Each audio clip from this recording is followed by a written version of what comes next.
Welcome to episode 62 of the SOWCAST State of the Wizards. I am your host, K. Jose, and I have a special guest by the name of Fred Sales from Wizards Kids Podcast. Fred, what's going on, my brother? What's going on? I appreciate you having me on here, man. I'm excited to talk some Wizards hoops with you, man. All right. So, well, go ahead. I'm sorry, I didn't mean to cut you off. Oh yeah, well, I'm gonna just shout it out. My podcast is Cool. Washington Wiz Kids Podcast. You can catch us on YouTube. We throwing episodes out weekly, daily. You can catch me on all social media platforms: TikTok, Instagram, and X. Washington Wiz Kids Podcast. So easy to remember, and I'm ready to talk some Wizards hoops with you, man. It's been an interesting first 3 games, and I'm ready to talk about it. All right, well, let's get ready to get started, man. Everything he said, that's how you can find me as well on IG. You can find me in the DC Hoopla or on X. Yeah, and I usually interact with you guys, even though it's not too much to interact with so far this season, but that's fine. So let's talk about the game, man. I mean, yesterday wasn't a really good turnout. I mean, we started out the first half real well, and then that second half, man, the Hornets they took that belt off, and then they just started whipping our ass with it. What you think, man? Yeah, everything started great. It was a good start. We were looking good first half. It was a tale of two halves because, like you said, that second half, we definitely got some belt ass, and it was not pretty. It wasn't pretty, man. Look.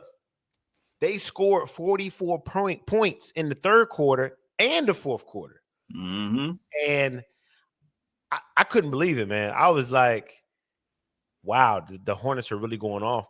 And a lot of people might not know, but that's our third 40-point first quarter, a 40-point quarter this year because the Bucks scored 40 points on us in that first quarter in the first game. Yeah. Was as I was saying before we even started, I was looking at the game on the Hornets feed yesterday because Monumental's feed just be shitty. But I'm sitting there looking at it on the Hornets feed, and I think it was Dale Curry said that's like the first time the Hornets in franchise history scored 88 points in a half. And the Hornets, I believe that's what he said. And you think about it, the Hornets been in existence for 37 years now. So for them to score 88 points in a half. To our 50, we had 51, by the way, 51 points. The Hornets starting lineup combined scored for 104 points. That's the starting lineup combined. Wow. So crazy. We really didn't stop anybody. I mean, we let LaMelo Ball had 38. I mean, Miles Bridges. I mean, he must have pretended that our players was his girlfriend because he decided to whoop our ass. Yeah. So I had to make the joke, but I mean, offense has never been our issue, but the defense is still a problem. So, I wasn't expecting the Hornets to do that. The defense is a problem, man. I don't want it to become a trend where we're giving up a lot of points in one quarter because that'll just kill the whole game. If you have one bad quarter, what are you expecting to do next quarter, right? Right. The defense is an issue, and you and I have talked offline about this. We all know the team is constructed to lose games, a lot of games this season. Right. But I don't want it to get to a point where defense is going to be these young boys, a trend for them, like playing bad defense. So hopefully, hopefully the coaching staff can clean things up because it's not. It's not fun getting blown out, man. And just watching a half like that. It's not. It almost kind of just makes you sink down in your couch and start scrolling on your phone and looking at what other people were talking about on Twitter, and they're like agreeing with everything you're saying, everything you're seeing is just. Yeah, we got to clean it up, man. We can't be giving up points like that. And not only did LaMelo you said he had 38, right? Right. He had 13 rebounds and 13 assists. I mean, he's doing whatever he wanted out there. Yeah, that's another thing. We let him get a triple-double. Oh, and by the way, it was a home game, too. I mean, the home opener, by the way. Home opener. And Colin Sexton, it seemed like Sexton, I'm not calling him Sexton. It seemed like no matter what team he goes to, he's a wizard killer. But Zion James became that wizard killer in that second half because he scored 13 points. Plus, he was a plus 13, man. A plus 13. He shot 3 from 4 from downtown. Like, he shot so much. And of course, if you've watched Duke play, that's kind of the kind of style of play he is. He's kind of one of those big game players. But I was just looking at it, and our perimeter defense has been an issue no matter who's the head coach. It's always been a problem. Even during the Wall years, our perimeter defense was not that good. So that's the issue, because the Hornets was able to shoot whatever they wanted. They knew that we were going to not defend the 3-point line. And we can't even talk about the paint because, in the paint, our paint point, we give up a lot of paint points. Here's what I will say. I want to talk about something positive. Okay. So, McCollum, he had 24. Sarr had 21. That's actually pretty good. He had pulled down 4 rebounds. I like to see him grab more rebounds, but absolutely. Sarr's just not an actual true 4. What should I say? True 5. Rookie, he had 18 points in 29 minutes. So, I mean, there's some positives that we can look at. Now, Keyshawn didn't really have a great game. He's actually leading the team in scoring, by the way. He's averaging about 20 points a game. But, our defense has just been an issue, and we just can't stop anybody, man.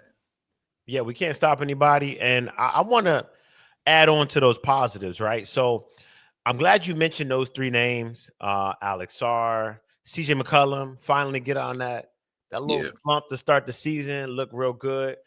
And the rookie, Trey Johnson. So it was a toss-up on my channel. I did a recap of the game, right? Mm-hmm. It was a toss-up between like who I wanted to give Wiz Kid of the game to. I give somebody Wiz Kid of the game every game. Right. I went with Sarr because I liked his aggressiveness offensively. Right. He was aggressive offensively. He like bodied their center, the big tall white guy, bodied him, put him on a poster. Right. But I do agree with what you said. The 4 rebounds is not going to cut it for my starting big man. I need to see at least 6, 7, 7, 8 for him. You want to see him around 8, 9 rebounds a game. But I did like his aggressiveness. And one thing I noticed about Sarr, he's not jacking up a lot of threes like last year. He's very selective. He's selective with his 3-pointers this year. And he's making an emphasis to get more into the paint and be aggressive. So that's why I gave him Wiz Kid of the game. CJ McCollum had a CJ McCollum game. Like, that's what we expect from him, right? So it was nice to see Sarr score 21 points. And I think that we should talk about what I'm going to speak on next at some point. I don't know if you're thinking the same thing or some Wizards fans and other people are thinking the same thing, but Trey Johnson has looked great 3 games in a row. And I hate to say this, but Bub Carrington has not looked good the first 3 games in a row. Will there be should Trey Johnson be getting more minutes than Bub Carrington? I think Bub did get hurt last game, so we'll check on his status for tomorrow. I don't know. But is the rookie deserving more minutes? And does he eventually start? I don't know, because he looked really good handling the ball yesterday. They were giving him some ball handling duties, and the rookie was really showing that he can maybe play a little 1. We know he's a 2, but can he play some 1, right? So I think we got some question marks, and they need to be answered within it's not going to be answered as soon as possible, but it could take over a few weeks to see what happens with this backcourt group, starters and bench players. Okay. So I guess we can talk about that. So with Bub, I know a lot of fans are giving him a lot of flack because let's put it this. Bub is not really a true point guard. I think we've been spoiled by John Wall. We've been spoiled by, for some people like myself, Rod Strickland, even for those who was impressed with Russell Westbrook. But Bub is more of a combo guard. So some people probably think he'd be better off sliding to the 2. With Bub, what he cannot do, and I think it can be worked on, is his lack of rim pressure. Because again, you and I spoke about it. Bill, when he came into the league, and he's a 2, he didn't have the rim pressure either. Maybe about in his 7th year, we saw him having that rim pressure. Bub is only, 19, 20. So that can be worked on. But him being a pass first, shoot second point guard, that's That's not his game. He has that mid-range shot to get to Trey Johnson. Let me say, Trey Johnson is more of a Ray Allen. I'm looking at Ray Allen, Milwaukee Bucks, supersonic Ray Allen. Like that shot is like wet. Like when he shoots it, it's not really hitting the rim. He can handle the ball. Now there is something that I did see. He picks that ball up, it becomes an issue. But it's not his defense. I think that can be worked on too. We got a lot of players that can score offensively, and their defense is also questionable. Like Cam Whitmore is another one. He can score, but his defense is questionable. That's been always the case. I think to answer your question, Trey Johnson is going to get more minutes, but you got to get Middleton up out of here. You got to get CJ up out of here. Once those two guys are gone, those minutes for those two players starts to pick up. I could see that. But when it comes to Bub, even with AJ, because AJ Johnson is now coming in games when it's like pretty much like crunch time. It's like when the game is over. So I'm trying to figure out what's going on with that too, because AJ can do some of the things that Bub cannot. He can get to the rim and pressure it. The question that's been with AJ is his shot. So we have two guards that they both need some work, but it's going to lead to a topic that we'll probably talk about a little bit later. It is very early because we're in October, but then you have to start thinking and asking yourself, well, do we need to draft a point guard? Because you're looking at guys like Darian Peterson, who can kind of do it all, play for Kansas. You got to start asking that question. I don't want to get that far ahead, but we know we're not going to be winning games this season. So you can't dismiss the draft. Yeah, and two things we don't have on this roster is a point guard and a center. Like you mentioned earlier, Sarr is not really a 4. I'm sorry, he's not really a 5. He's more of a 4. I think he wants to play 4. And he needs to play like spot minutes at the 5. But like you said, do we need to draft a point guard? We don't have a point guard, and I think that fans are probably on Bub because they're trying to make him a point guard, and that's just not really his game. And like you said, he can develop that rim pressure.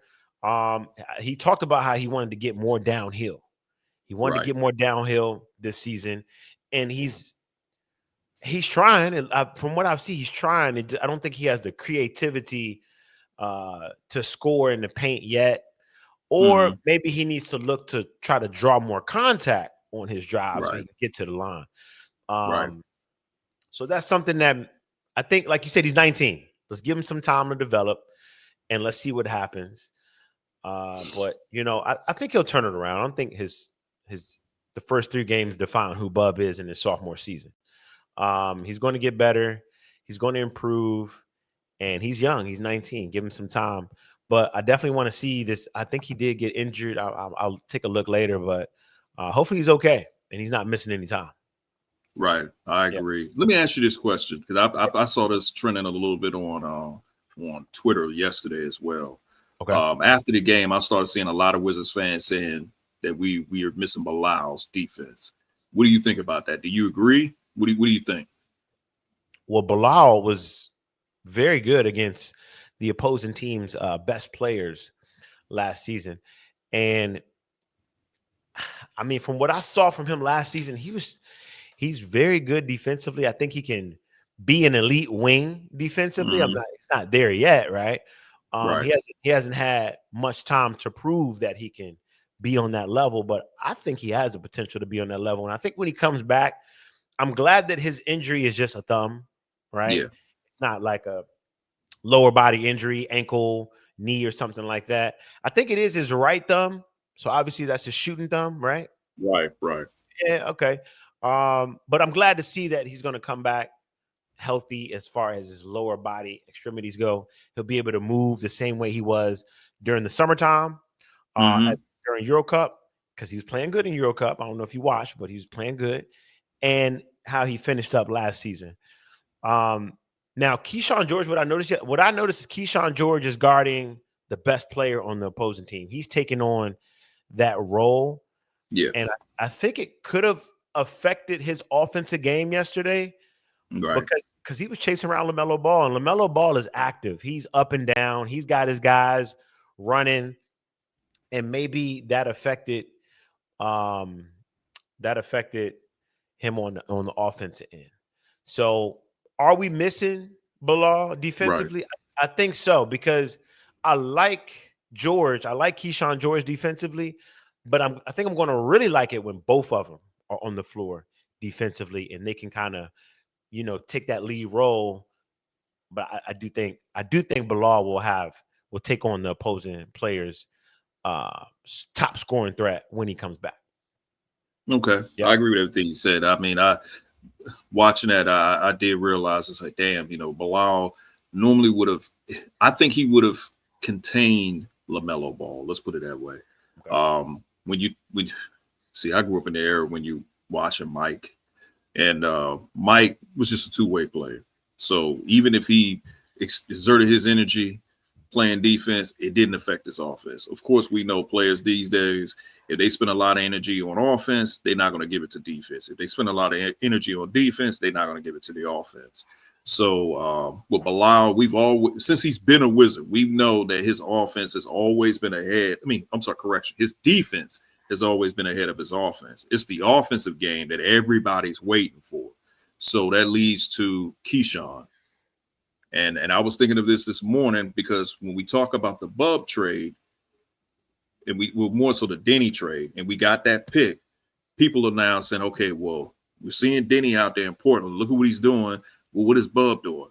Maybe you want to change that conversation to looking at what is Keyshawn doing, because Keyshawn is actually doing what Denny is doing in his second year. And I'm a Denny guy, pro Denny, but we have to point to the fact that Keyshawn is doing the exact same thing that Denny was doing in his second year. Keyshawn is leading the team in scoring, and he's leading the team in rebounding. He's averaging 9 rebounds, 1 rebound more than Sarr.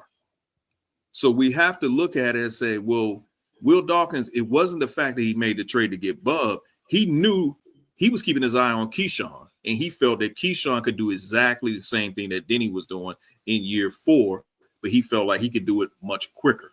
And Keyshawn is doing it. He's he's basically a point forward because they give him the ball, so he's setting up the plays. He's doing that. He's shooting the 3. He's playing defense. He's scoring at will. I mean, the dude had 34 against the Mavericks. 34 against the Mavericks in his second season as a Wizard. I mean, no disrespect to Denny, but he didn't do that his second season. And I'm a Denny guy, but he didn't do that. So really, it was about Keyshawn more so replacing Denny. Yeah. And I'm glad that we started to transition this conversation to Keyshawn George, because I remember I'm a Denny guy too, man. And I really wanted Denny to succeed here. I will say when he was traded, I was surprised, but right. I understood it though. I guess from a GM's perspective, during a rebuild, you want to get the most value out of a player trade wise if you don't think he's going to be with your core long term, or you think that you have a guy that can replace his production and either do it at the same level or do it better, right? And exactly what you said, I think we have Keyshawn doing it at a better level at a younger age than what Denny was doing, right? One thing I noticed about Keyshawn George, like you said, his ball handling looks very good. He gets to the cup. He knows how to do the rim pressure. And when he gets there, he takes his time. He's calm. He uses his frame, his body, his length to get an easy lay over top of whoever is guarding him. And not only was he guarding LaMelo Ball last night, but he was also guarding Colin Sexton. When Colin Sexton was taking over the second unit, Keyshawn George was on him. And I think a lot of fans don't know that Keyshawn George, if you look at his background, he was born in Switzerland. He grew up in Switzerland. So he was in a different type of developmental, that oversees that Europe developmental system where they're developing those players at a club level when they're like 14, 15, 13, 14, 15. And then they start playing on with the pros or with the older guys, the adults, when they're 15, 16. And he was doing that with the club in France. So I think that kind of spearheaded his development, because one thing you mentioned to me um off the pod, or before the episode when we talked, you said that Will Dawkins, I'm sorry, Keyshawn George is the most pro ready player that Will Dawkins has drafted. And clearly you were right about that. Yeah. Yeah. I mean, as I'm listening to you and you're talking about Keyshawn, which are all those international players, they play in that pro league in the clubs. But it made me think of Kobe. That's the reason why he was able to transition into the NBA the way he was, because he played over there in Italy. And he was playing against professional athletes in Italy. I guess the Italian club, because his dad played Yeah. there. So Yeah. that is the advantage, to your point, with some of these international players, where they're already playing a pro style offense or pro style game as a teenager, versus the domestic players when they're playing AAU, they're playing high school ball, they're playing against their own peers. They're not playing against grown men.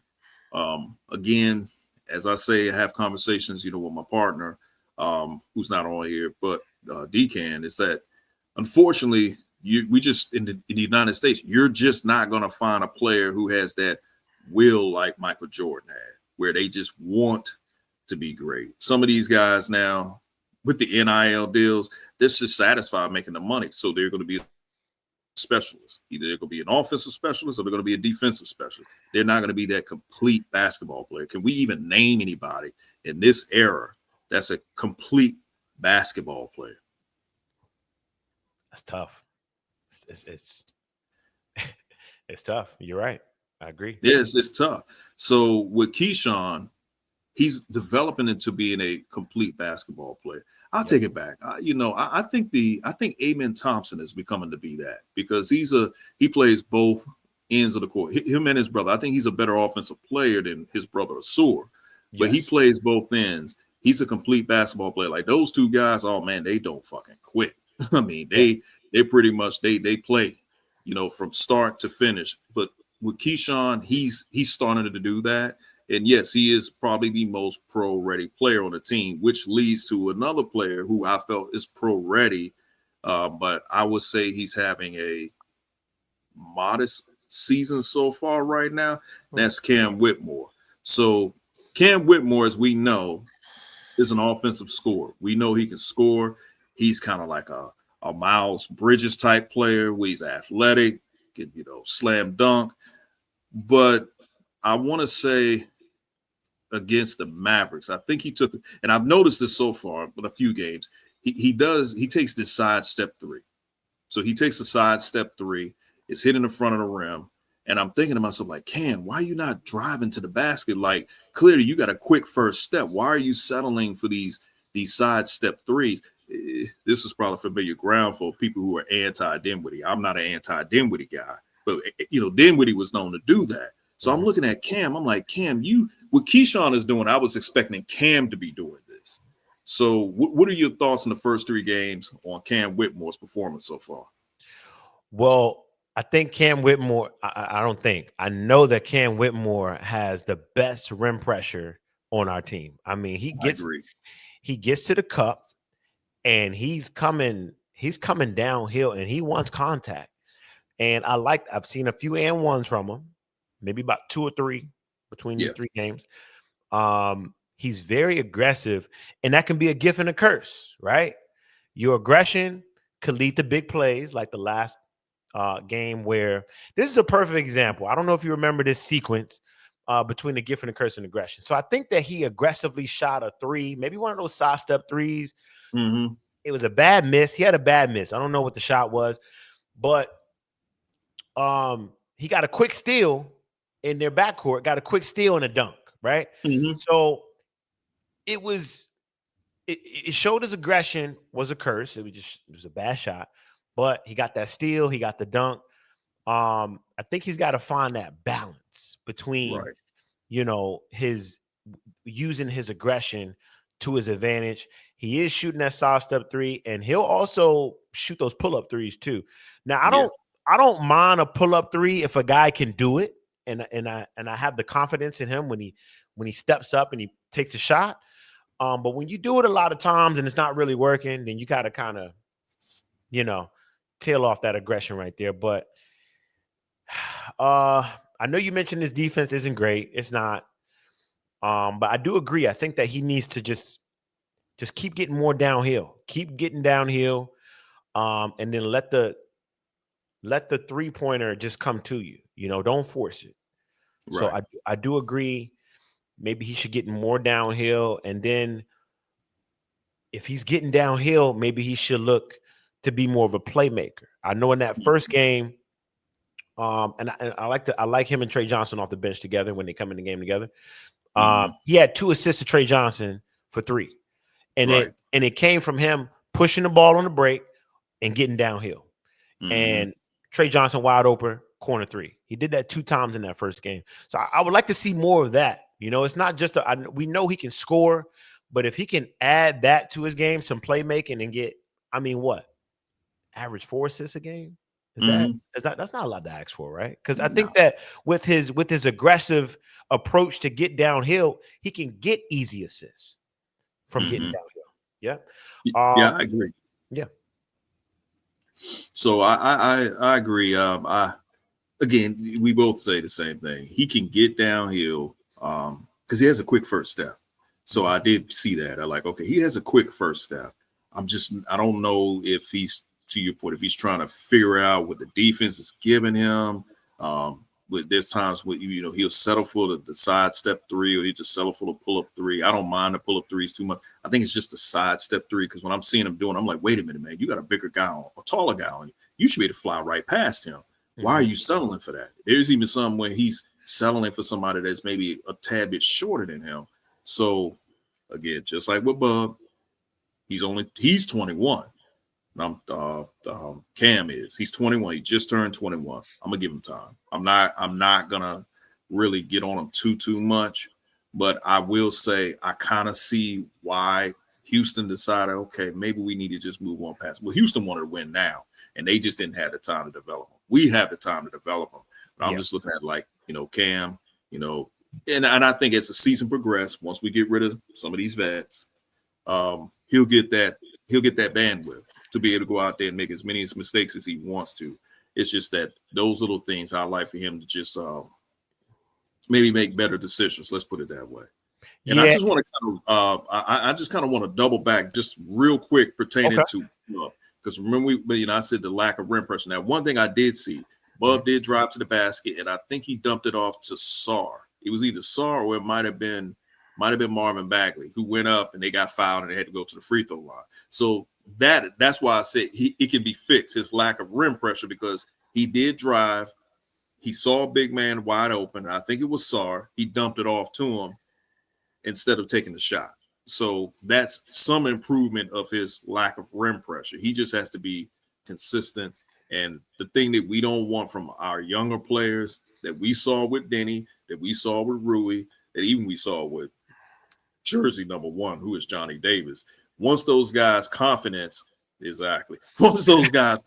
level is low, then you kind of can see it in their game. So that's why I don't want to see that from Bub, where he gets to that point where it's like he's overthinking too much. And the same thing even with a guy like Cam.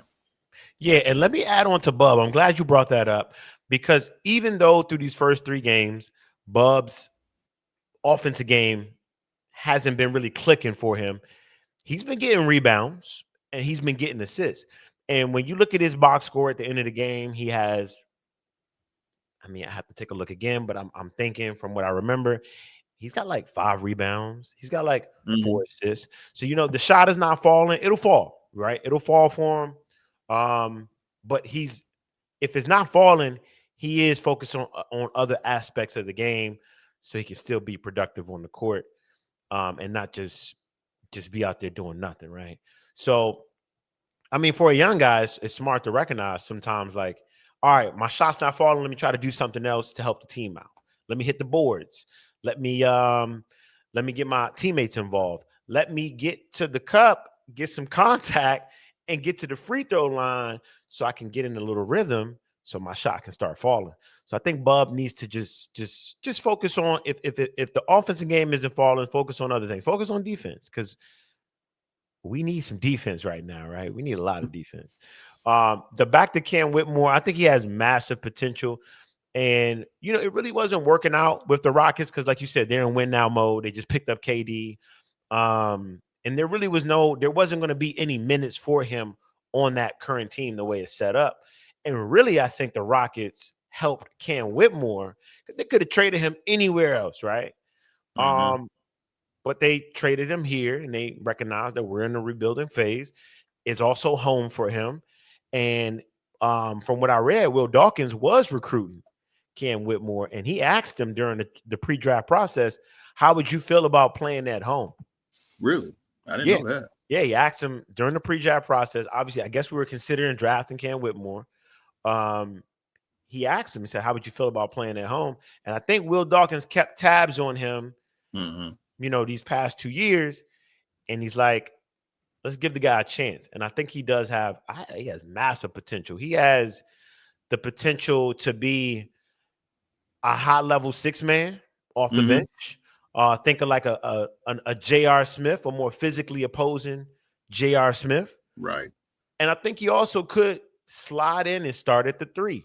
Once guys like Middleton and once guys like McCollum are traded, maybe he will be starting at the end of the season. I don't know. We'll have to see what happens with the other guys, on the younger guys on the court.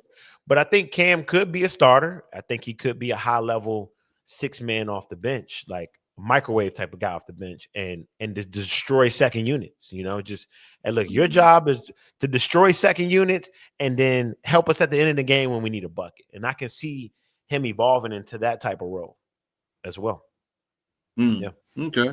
I agree. So got to talk about the ugly, and got to talk about this one particular player in general who played 21 minutes and didn't do anything. That's Corey Kispert. We know we have two players on this roster that are Tommy Shepard guys. One of them we just brought back, which is Anthony Gill, but there's no need to talk about him. But Corey Kispert, he played 21 minutes and he went 20 minutes. 0 for 1 from the field. He grabbed one board, had one steal, one foul, but he didn't score any points. And he's like one of the favorite punching bag of Wizard players on the roster. I'm gonna ask you this, man. Yeah. What do you think is his value? Because the plan is to move him, but what do you think his value is at this point? Corey Kispert, man. Love and hate relationship with this guy, man. Because when he's on, right? When he's on fire, he's on fire. But Corey Kispert has one job when he's on the court: shoot threes and make threes at a high clip. That's his job. That's it. That you're a specialist. He's a 3-point specialist. Do your job. If Corey Kispert is not doing his job as a 3-point specialist, then what is he? What else does he do on the court? His defense is atrocious. He's not giving rim pressure. He's not a playmaker. I mean, I've noticed that he makes good cuts sometimes and gets easy layups. I have noticed that. But Kispert's value is going to rely on if he can shoot threes at a high clip and make them at a high clip. You got his stats pulled up. Can you tell me how many? What is his 3-point percentage last season? Let's just look at last season. All right. Okay. So let me get that up. Normally I had that already up. So if you could pull that up. I don't have it pulled up. So far regular season, but he's a 40% 3-point shooter. That's what I wanted to know. Okay. That's what I wanted to hear. Correction. He's a 38%, 38.3% 3-point shooter throughout his career so far. Okay. All right. I'm glad you pulled that stat up. If you're going to be valuable, you got to be a 40% 3-point shooter. Like right. I think you got to be, if you're 38, it screams you can hit threes, but you're not like high level. And I think we're not going to get any value on the trade market from Corey Kispert unless he starts hitting threes and he's over 40%, because a contending team is going to want him to spread the floor. And if he's not even doing that with us, then is he going to do that for another contender? What could we get for him right now? A second, 2 seconds? Yeah. Is that harsh? A late first, a late, I don't know. Maybe a late first from a high level contending team. You know, if we're getting a first from the Nuggets, the Rockets, the Knicks, right? It's going to be a late first round pick, 2 seconds right now. Now, can he increase his value before the trade deadline? Absolutely. But he's got to spread the floor. He's got to hit threes. And then maybe we can get that up to a higher, maybe Right. a mid-teen pick, you know, late lottery, after the lottery or something like that. Maybe, I don't know. That might be asking for a lot. What do you think about his draft? I mean, his I trade status. I think what you said, far as like a 2 seconds, it's probably more realistic. A late first rounder, I could see that probably with, if he continues to keep playing like this, will be from Chris Middleton. You know, Chris Middleton is averaging 14.3 Yep. points. He's actually shooting 51.5% from the field goal range. So, and he's shooting, his 3-point percentage is down. He's shooting 36.4. Yep. So I could see maybe a late first coming from him, because the first game against Milwaukee, he had 23. Chris Middleton did. He had 9 against Dallas. He had 11 against the Hornets. So really, those are okay numbers. Not bad numbers. It's solid numbers. With Kisper, he's just, to your point, he is a specialist. To your point, if he's not shooting threes, then it's kind of like, what else is he going to do? We know he's barbecue chicken when it comes down to defense. He's not a playmaker. That's not his job. He can, every now and then, you might see him drive to the basket, hit a layup here and there.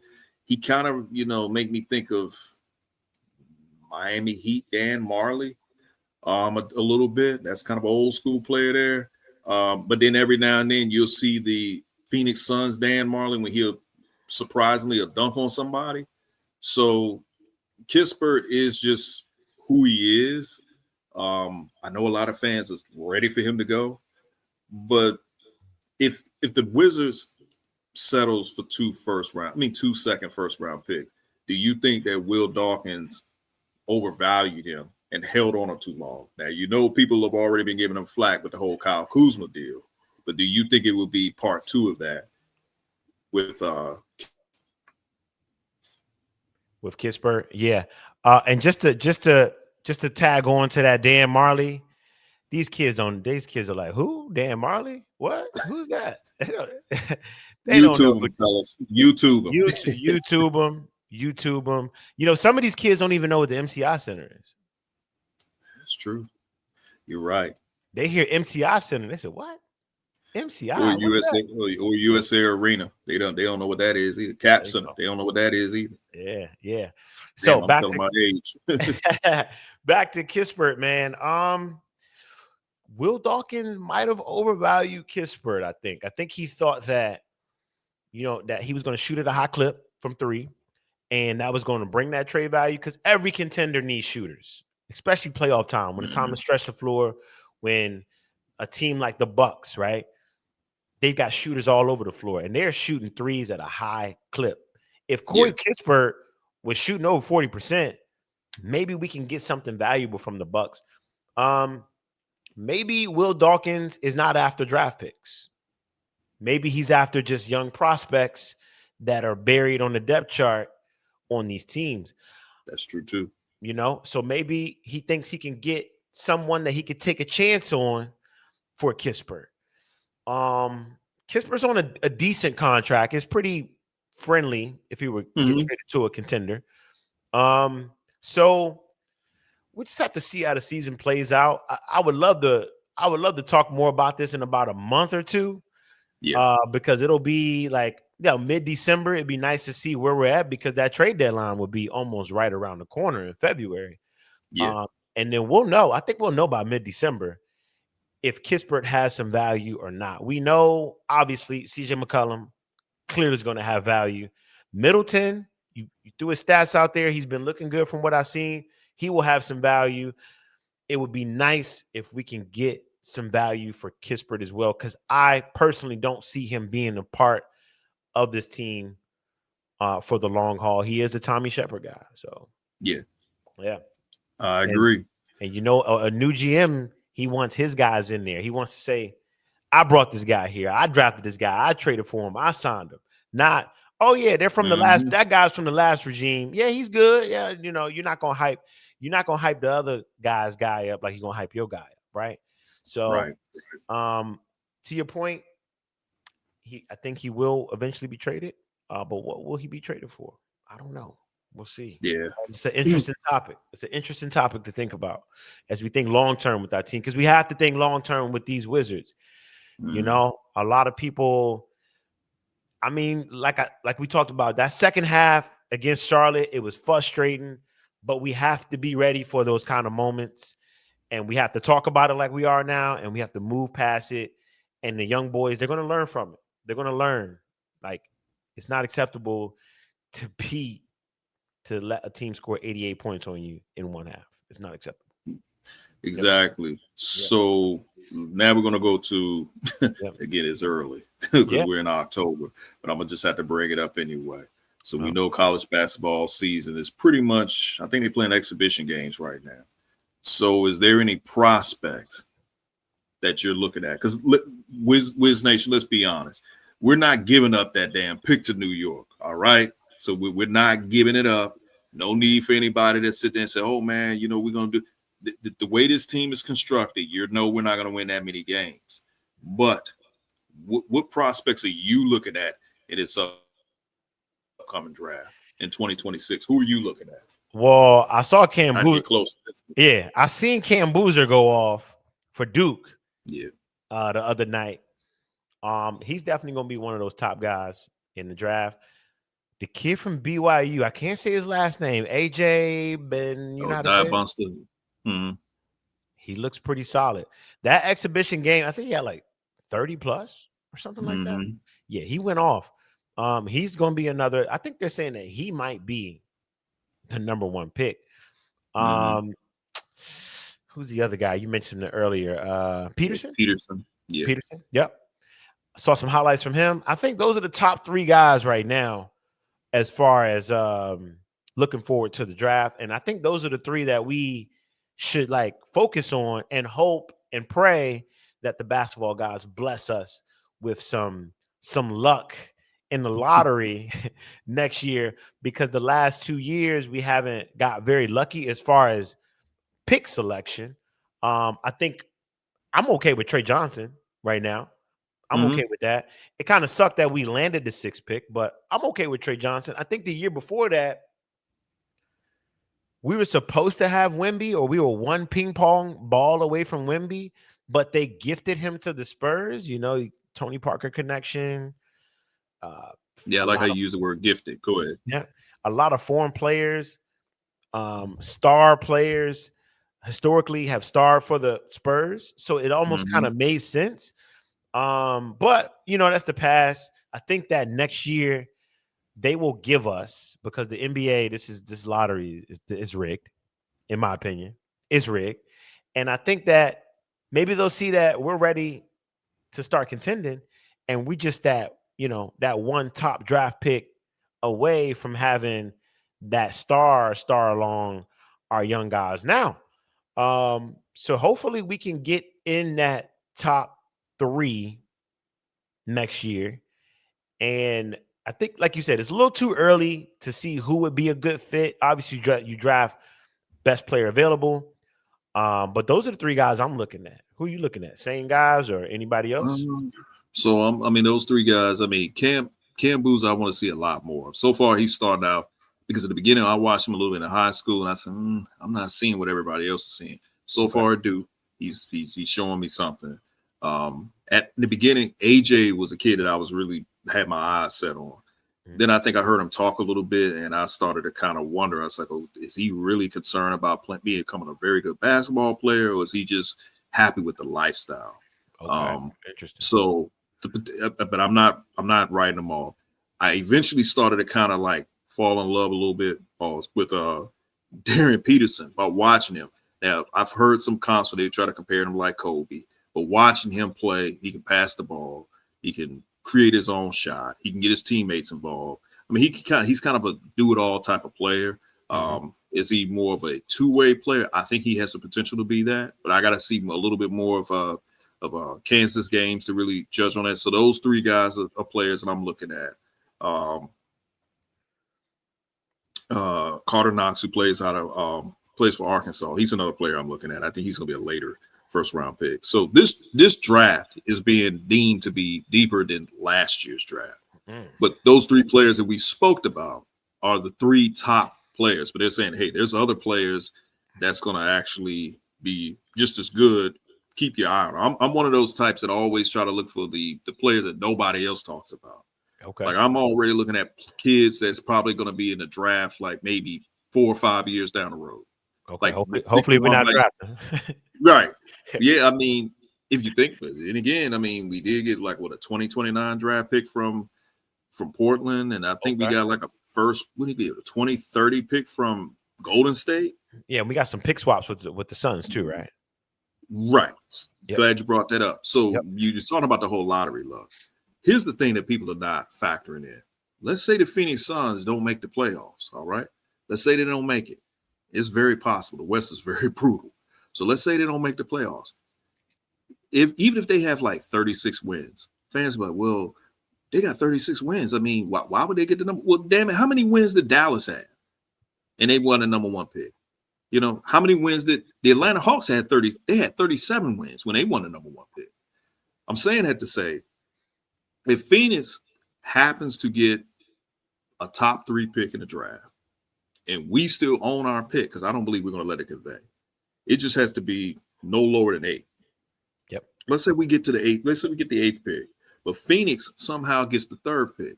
Guess what we can do? We just swap picks with them. Thank you, Phoenix. We'll take that number 3 from you. You go ahead and take this 8. Have a nice day. That's the whole purpose of the pick swap. Them pick swaps is going to literally hit like crack in the 80s. I'm telling you, it's going to be that way because we got one, I think, in 2028, I believe. Yeah. And I think the last one we got is in 2030. Yeah. And even if we're competing,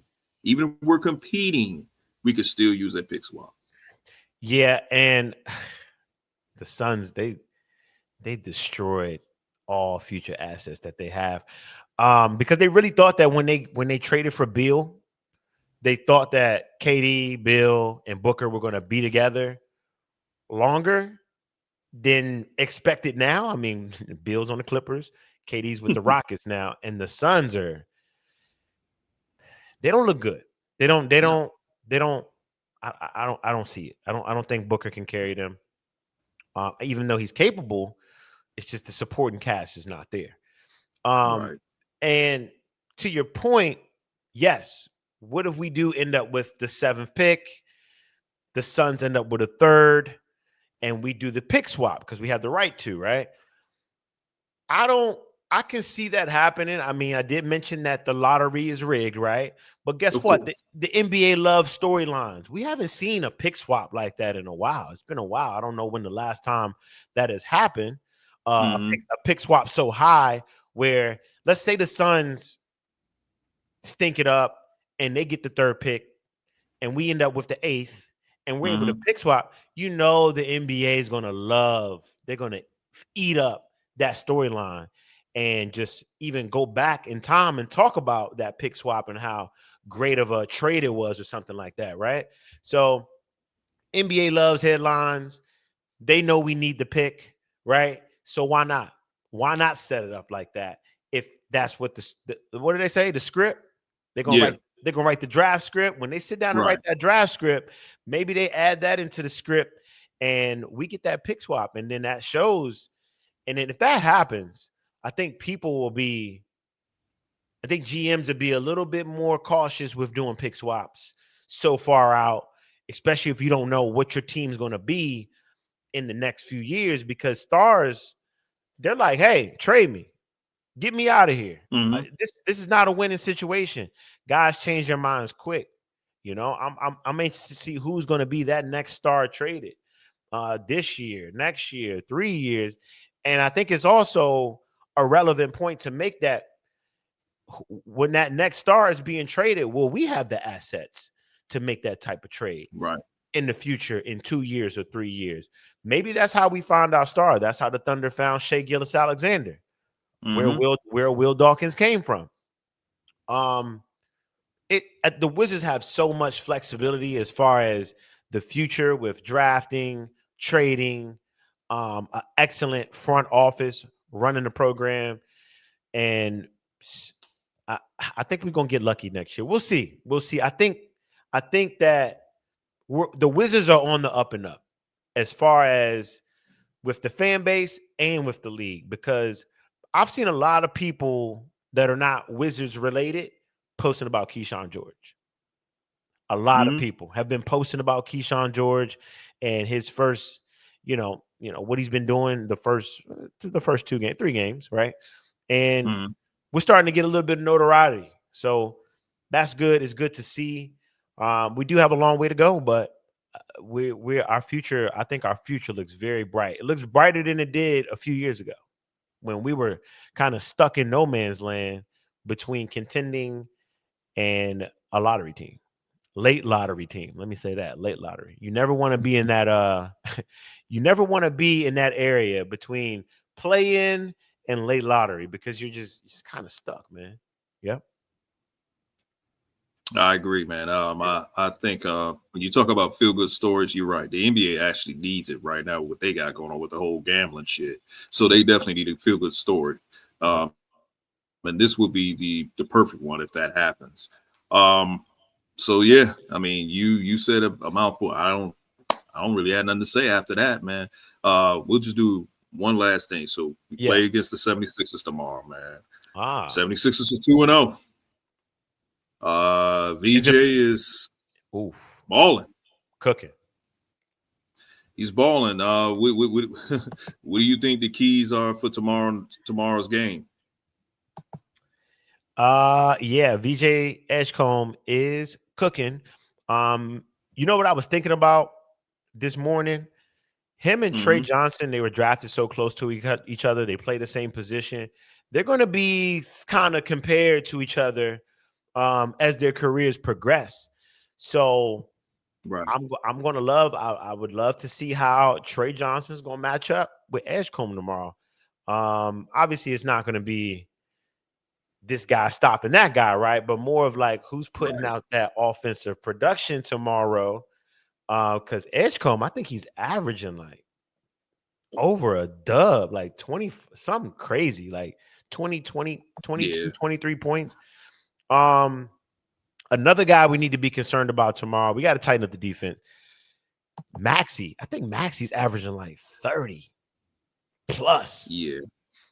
He's a problem. He's averaging 34 points, man. 34. Is Embiid playing? Is Embiid playing tomorrow? Or we don't know. He's always like day to day. Yeah, I think he might be day to day. So in 41 and a half minutes, Maxey's averaging 34, 41 minutes. Damn, I mean, VJ is averaging 24 and a half. Quentin Grimes averaging 17. Oubre is averaging 14 and a half. We just talked about it. Joel Embiid is only averaging 12 points right now. He's only pulling that. I don't think he's healthy. I don't think he's 100% healthy. But the guard play is once again. I think our perimeter defense is going to be challenged again because Maxey's going to be running all over the place, and VJ Edgecombe is just he's like a gazelle. He's like a little Energizer bunny. I mean, he's up and down. I think that we have to have some urgency on defense tomorrow. Set the tone on the perimeter. We can't just let guys shoot open threes. We definitely get lost in rotations and, guys shoot open threes. Our perimeter defense is going to be tested tomorrow 100%. And I like to see who's going to be guarding Maxey tomorrow. I would think, do you think they're going to put Keyshawn George on Maxey, or are they just going to keep Bub Carrington on him? Like, who guards Maxey tomorrow? Because I think that's the number one guy we need to worry about, obviously. He is the number one guy. I would think that they're going to probably put Keyshawn, but then they'll probably be fearing of would Bub be able to stay with VJ? VJ Edgecombe is it's an eye flyer. This is a guy who's playing with a chip on his shoulder. He's grateful to be in the NBA. So it ain't who's gonna stop Quentin Grimes? Who's gonna be the player to do that? So and then two, we just talked about him. What happens if Joel Embiid has a Joel Embiid type of game? We know that Sarr physically is not the guy that's going to try to slow him down. Maybe Marvin Bagley comes in. I don't know, but it's a matchup problem. Let's put it that way. Tomorrow's game is going to be a matchup problem. Philly could easily go 3-0. We can drop down to 1-3. You never know, man. Yeah, I was thinking if Embiid does play, it'll be good for Alex Sarr to go up against Joel Embiid and test what he's how he's progressed. Now is he it's Embiid, man. Embiid, hurt or not, is going to get buckets because he's just. I think the other night he had like 20 points on limited minutes. He's just. Embiid is going to be Embiid. Hurt or not, he's going to cook. So, yeah, our defense is going to be tested tomorrow. It could, I hate to say this, but it could get ugly. It could be one of those games where you'll see A.J. Johnson in at the end of the game, and you'll see Tristan Vucevic. You'll see Justin Champagnie. I like to call him Justin Champagne. But I mean, honestly, I see Keith has been trying to incorporate these guys in the game, especially the last game. I seen Vucevic getting minutes. I've been seeing Champagne out there. I would like to see more AJ Johnson. Maybe tomorrow we'll see. I don't know. So yeah, it might be one of them games where the Sixers offense just get crazy with us tomorrow. But you never know. You never know. Like we didn't expect Friday to happen, right? We didn't expect to beat the Mavericks and Keyshawn George go crazy on Friday. Right. So you never know what might happen tomorrow. It could be one of them games based on history, based on the Wizards' history. It could be one of them games where it's over early, but it could be a game like Friday with the Mavericks where we hanging in there. And I'm not saying we're gonna pull out a win, but can we at least hang in there? I would love to see us just be in the game, be within 10 points. That's all I ask for. Be within 10 points. Is that too much to ask for? No, that ain't too much to ask for, man. I mean, like I said, this game is not about this. I mean, this season's not about wins. It's just about improvement, and they're going to be tested every game. Yeah. So that pretty much will sum it up for the episode, man. Hey, you got any more special shout outs? Tell the folks again how they can find you. Tell them everything. Tell them again. Just in case if they didn't hear the first time. Yeah, and I appreciate you having me on here. I got to get you to come on my channel, man, and we could talk some Wizards hoops, man. Love talking Wizards hoops with you. Washington Wiz Kids Podcast. We're on YouTube, Instagram, TikTok, X. I'm on there every game. Tomorrow I'll be tweeting on X, and then I do post games, and I post all over social media. I like to I keep it real, man. I'm a straight shooter when it comes to these Wizards, and I'm gonna tell it like it is, and I'm gonna tell you how I feel, and that's what we do. So appreciate you having me. It's been a great talk, great conversation we had here about the Wizards, man. After these 3 games. All right. It was definitely a pleasure. I'm glad you came up here. Definitely make sure you guys like, share, and subscribe to State of the Wizards. Find us on IG, also on X. You can find me K Jose under DC Hoopla, also on X and IG. We are the voices of the unheard. Guys, have a good one. Peace.